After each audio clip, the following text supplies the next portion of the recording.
శివుడు శివుడు శివుడు. ఎవరి శివుడు? ఇతగాడి కోసం నాన్నగారు పార్వతికి అతన్ని ఆరాధించ అనుమతించారే. నాన్నగారికి ఏమైంది? ఒక రాజకుమారువై ఉండి ఎవరో యోగి పట్ల ఇటువంటి అనురాగ సంబంధం మన రాజకుటుంబానికి శోభస్కరమేనా? కాదు, ఇదే మాత్రం శోభస్కరం కాదు. బూడిద రాసుకునే వీడు పార్వతి భర్త కావటానికి అర్హుడు కాదు. కాదు, నేను ఇదే నిశ్చయించాను. పార్వతి తపస్సుకు అనుమతి ఇవ్వాల్సిందే. ఎందుకు ఎందుకు ఇవ్వాలి అనుమతి? ఇలాంటి ప్రశ్నలు పుత్రుడు తండ్రిని అడగరాదు. మరి ఎలాంటి ప్రశ్నలు అడగాలి? పితాశ్రీ, తమరు నా ప్రశ్నలకు సమాధానం ఇవ్వాల్సిందే. చెప్పండి, ఎవరు ఈ శివుడు? ఎంత గొప్పవాడేం ఈ శివుడు? ఇతడి కోసం మా సోదరి పార్వతి కఠోర తపస్సు చేయవలసి వస్తుందే ఎవరు చెప్పలేరా?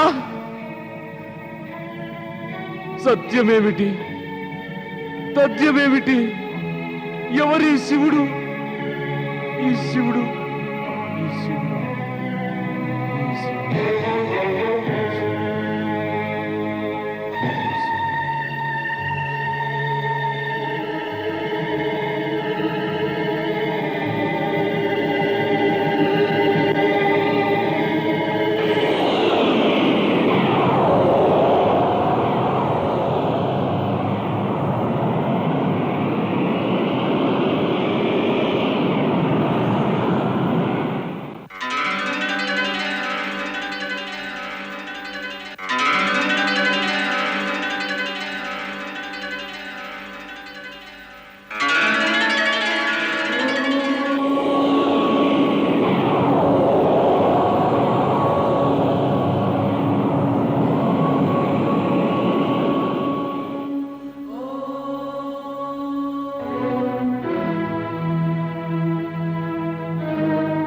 మైనాకా,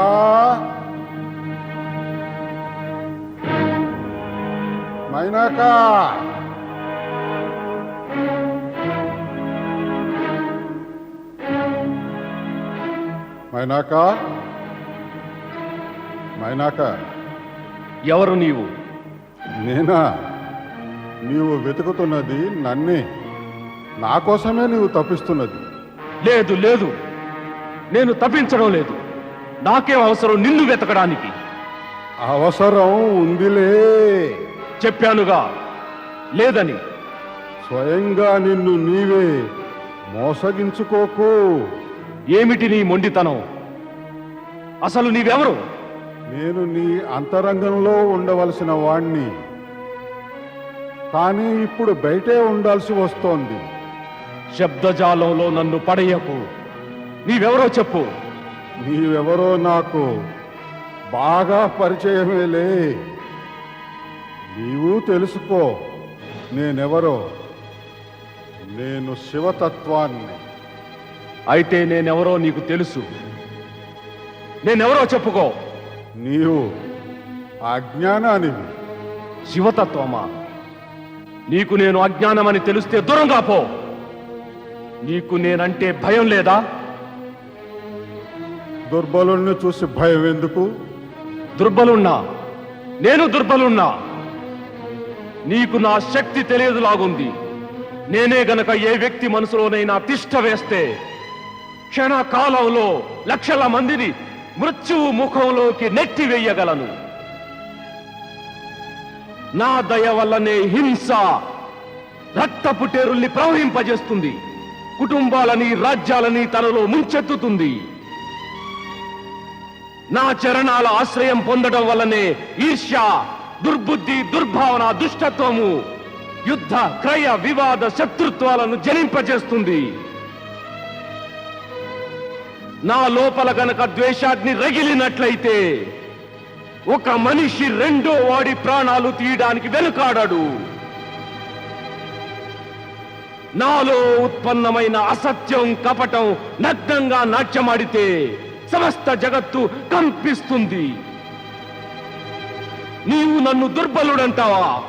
నీవు ఇదంతా చెయ్యగలవా? ఇలాంటి వినాశ కార్యాలు చేసినందుకు గర్వించడం కాదు, సిగ్గుపడాలి నీవు. నేను అలాంటి పనులు చెయ్యలేను. అలా చేయటం నాకు ధర్మం కూడా కాదు. మరి నీవు చేయగలిగిందేమిటి? నేను ప్రతి వారి మనస్సులోనూ శాంతి, ప్రేమ, సత్యము ఇంకా అహింసా నదులను ప్రవహించేలా చేసి వారికి సుఖమయము, శాంతిమయము, ఎంతో ఆనందదాయకము అయిన జీవితం ఇవ్వగలను. అజ్ఞానంతో కూడిన నీ అహంకారపు అంధకారం నుంచి బహుదూరంగా ఉంచి మనుషులందరికీ నూతన జ్యోతిని ప్రసాదించగలను. అది జీవితాన్ని ధన్యము, దాన్ని కృతార్థము చెయ్యగలదు.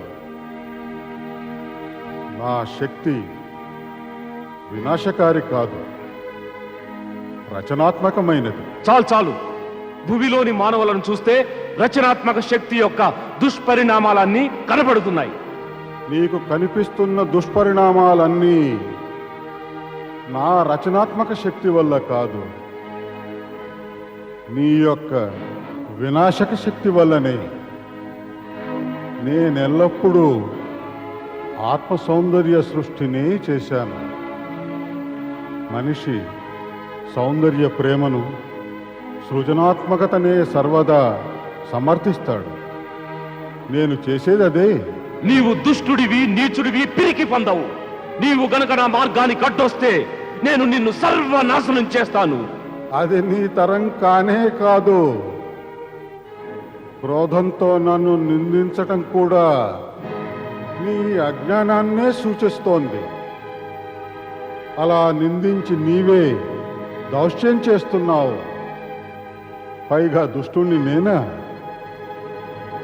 నీ సోదరి పార్వతి యొక్క శివారాధన అనే సదుద్దేశ్యం పట్ల అసంతుష్టుడివి నువ్వు. పైగా నీచుణ్ణి నేను. శివుడి భక్తిని చూసి భయపడేది నీవు. ఆయన పిరికి పందను నేను. తప్పుడు ఆలోచనలు, మాటలు, చేతలు నీవే. అందుకే పరిణామాలు కూడా వికటిస్తాయి. అందువల్లనే నీ పేరు అజ్ఞానమే. నోరు ముయ్యరా వాచాలుడా! నా ఆలోచన, మాటల, చేతల గురించి మాట్లాడడానికి నీవెవరు? ఎవరిచ్చారు నీకు అధికారం నా గురించి అంచనా వేయడానికి? నా సోదరి పార్వతి గురించి మాట్లాడడానికి నువ్వెవరు? మాట్లాడలేం దుష్టుడా! నేను దుష్టుణ్ణి కాను, ఇష్టుణ్ణి. చెప్పానుగా, నా యొక్క మూలస్థానం నీ అంతరంగమని. కానీ అది సంభవించేది ఎప్పుడంటే నీవు జ్ఞానానివైనప్పుడే. ఎప్పుడైతే అహంకారంలోని నిన్ను కమ్మివేసి గాఢాంధకారంలోకి తోసివేస్తుందో అప్పుడు నీవు జ్ఞానానివి కావు, అజ్ఞానానివైపోతావు. ఆ తరువాత నేను నీలో ఉండలేను, ఇక వెలుపలికి వచ్చేస్తాను. ఓ అధమా! నేను అహంకారంతో, అంధకారంతో నిండి ఉన్న అజ్ఞానాన్ననే సాహసం నీవెలా చేయగలిగావు? తెలుసా నీకు? నేనేది తలచినప్పటికీ, చెప్పి చేసినప్పటికీ అదంతా రీతి నీతులతో కూడినటువంటిదే. ఇదే ఆ అహంకారం, ఇదే ఆ అంధకారం, మరి ఇదే ఆ అజ్ఞానం. వీటి వల్లనే జగతిలో అశాంతి వ్యాపిస్తోంది. అందువల్ల ఓ అజ్ఞానమా, నీలోని ఈ ఆను చెరిపివేయి,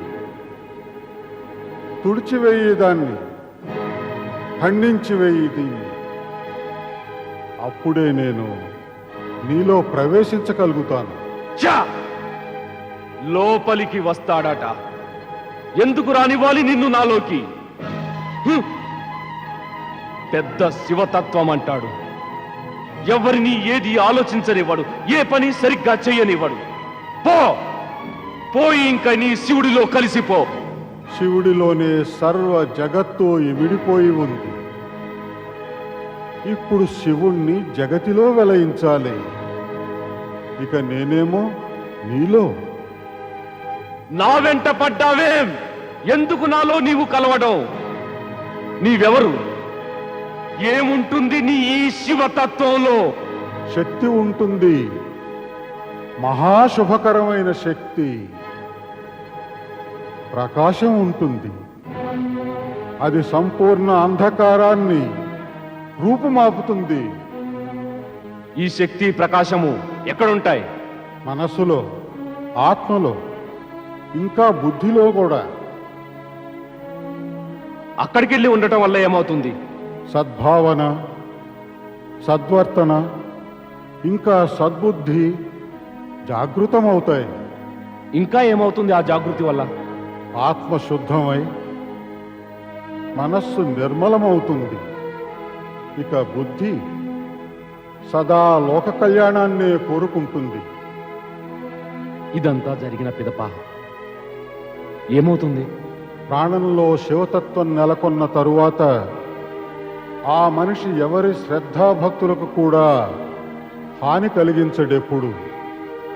తనే శ్రేష్ఠుడనని, ఇతరులంతా నికృష్టులని కూడా భావించడు. అంతేకాక పవిత్రోద్దేశంతో జపతపాలను నిరంతరం కొనసాగించే సాధకుల యొక్క మార్గానికి అడ్డు రానే రాడు. అందరి మంచిని కోరుతాడు, చేస్తాడు. అంటే ఓ శివతత్వమా, ఓ శివజ్ఞానమా, మనస్సు బుద్ధిలో జ్ఞానము, ఆ జ్ఞానంలో నీవు ఉండటం వల్ల అనేక శుభకరమైన సుఖప్రద లాభాలున్నాయి. నిశ్చయంగా ఉన్నాయి. నీవన్నది నిజమే. ఇక నీ ఈ సత్యాన్ని స్వీకరించడమే నాకు మంచిది. అయితే ప్రారంభించు. ఓం నమః శివాయ. ఓం నమః శివాయ.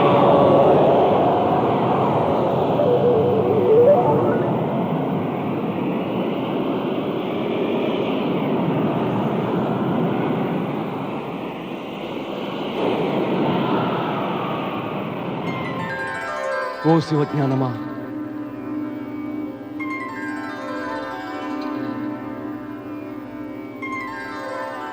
శివజ్ఞానం, శీలం,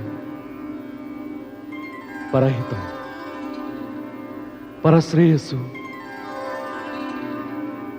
జపం, తపం, ఇంకా పవిత్రతకై నడుం కట్టిన వారి మార్గానికి అడ్డు రాకుంటే శివజ్ఞానం ప్రాప్తిస్తుంది. అంటే నాకు శివజ్ఞానం కలిగింది నాకు శివజ్ఞానం. నేను మూర్ఖుణ్ణి, మందబుద్ధిని, నేడు శివజ్ఞానినయ్యాను. ఓ పరమేశ, ఓ శివశంకర, నన్ను క్షమించు. ఓం నమః శివాయ. ఓం నమః శివాయ. ఓం నమః శివాయ.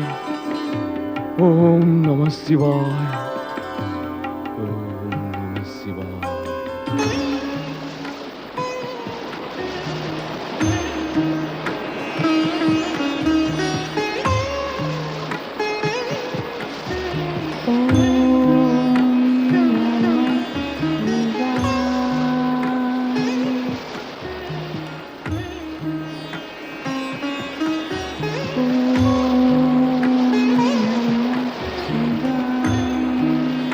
నారాయణ నారాయణ నారాయణ నారాయణ నారాయణ నారాయణ.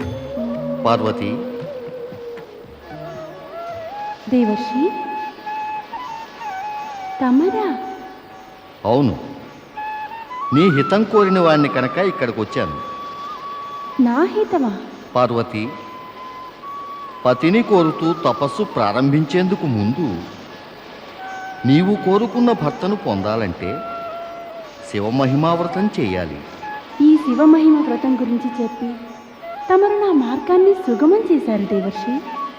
దయచేసి ఓ మాట చెప్పండి.